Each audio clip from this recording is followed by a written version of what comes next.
Бұл сабақта біз механика тарауына қатысты бір есеп шығаратын боламыз. Механика оның ішінде статика. Енді есептің берілгенін оқиық. Есептің берілгенде былай. Масса 20 кг, жылдамдығы 500 метр секунд снаряд горизонтқа 60 градус бұрыш жасай ұшып шыққанда зеңбіректің массасы 500 кг болды. Зеңбіректің жылдамдығы. Енді бізде былай түсіну керек бұл нәрсені. Зеңбірек тәртібінде қаламды қосып отырмын. Былай. Бұнда бір зеңбірек. Осылай бір аспан қаратылған. Мынандай бір дөңгелегі бар деп есептейік. Енді бұл мынау жалпы горизонт болса, осы горизонтпен жасаған бұрышы мына бұрыш 60 градус дейді. Енді ол зеңбірек жоғары қарай, массасы зеңбіректің массасы ауыр болады, 20 кг оқ атты. Және осы оқты ұшырғаннан кейін ол орнында тұра бермейді, ол не істейді? Артқа қарай қозғалыс жасайды. Яғни артқа қарай атқан кезде қанша метр секунд жылдамдықпен жылжы дейді, ол шамалы жер жылжиды, сол жылжығандағы жылдамдығын табыңыз дейді.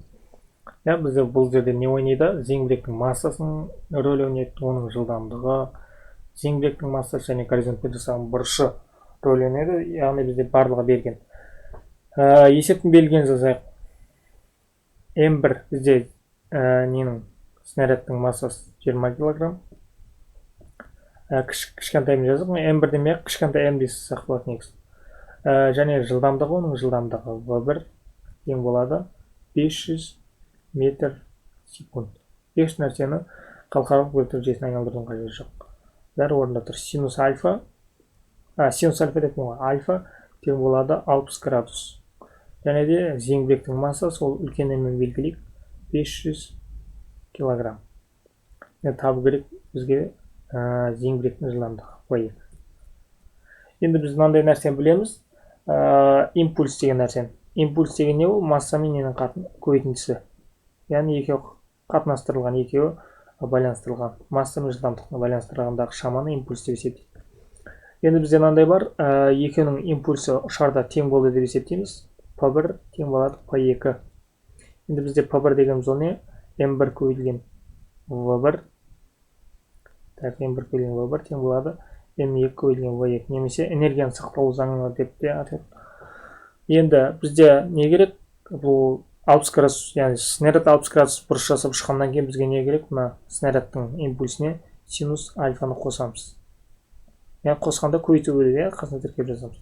Енді болды, бізде керек формуланы жаздық. Бізде не істеу керек? Мына V2 зеңбіректің жылдамдығын табу керек. V2-ні біз табу үшін не істейміз? Тең болады. Мына көйілдірген емектің барлығына бөлеміз. Онда бізде жазамыз М1 V1 көйілген синус альфа. Мына жерде М2 бізде зеңбіректің массасы үлкен М. Тең болады. Енді формула жаздық, тек орнына қойып есептеу қалды. М1 20 кг көйту V1 500 метр секунд. Және синус альфа. Синус альфаның мәні берген 60 градустың мәні 1/1. Енді астында снарядтың зеңбіректің массасы 500 кг. Енді мына жерде 500 мына 500 қысқарып кетеді, 22-ден 1-ге өтеміз. Болмаса екеуі қысқарады 10. 10 көйті 1 10. Бұл не? Зеңбіректің жылдамдығы. А нұсқасында тұр екен. Енді осындай бір тағы дәл осыған қатысты есептерді шығарамыз. Зеңбіректің оғы келіп арбаның үстіне түсті, арбаны қанша метрге жылжытты деген сияқты. Осымен бүгінгі сабағымыз аяқталды. Сау болыңыздар. Егер сабақ ұнаса, лайк басуды ұмытпаңыздар. Біздің WhatsApp номер физика-математика пәндерінің ұлттық бірыңғай тестілеуге не болмаса кез келген сынып оқушыларын дайындаймыз. Сау болыңыздар.